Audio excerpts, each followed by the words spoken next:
सबैमा मेरो राधे राधे। अंग्रेजी नववर्ष 2026 प्रारम्भ हुन गइरहेको छ र म यहाँहरूको समक्ष कर्क राशि भएका व्यक्तिहरूको वार्षिक राशिफल लिएर उपस्थित भएको छु।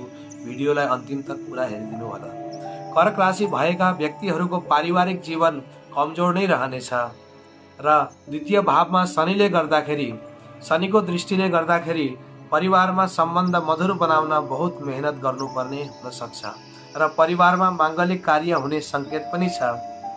यो वर्ष पारिवारिक सम्बन्धलाई मायाले सम्हालेर राख्नु, सानो सानो समस्यालाई ठूलो नबनाउनुहोस्। कर्क राशि भएका व्यक्तिहरूको स्वास्थ्य मध्यम नै रहनेछ। कहिले कहिले खास गरेर पेट, कम्मर, घुँडो र खुट्टा सम्बन्धित समस्या हुन सक्छ, तर धेरै दिनको लागि हुँदैन, छिटै राम्रो भइहाल्नेछ।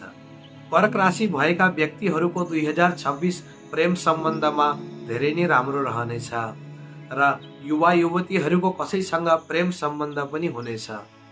जिद गर्ने प्रेमीहरूको परेशानी आउन सक्छ, ध्यान दिनुहोला। 2026 मा कर्क राशि भएका व्यक्तिहरूको नोकरीमा धेरै राम्रो रहनेछ र प्रमोसन र मान सम्मान पनि बढ्नेछ। व्यापारको क्षेत्रमा पनि धेरै राम्रो हुने संकेत देखिएको छ।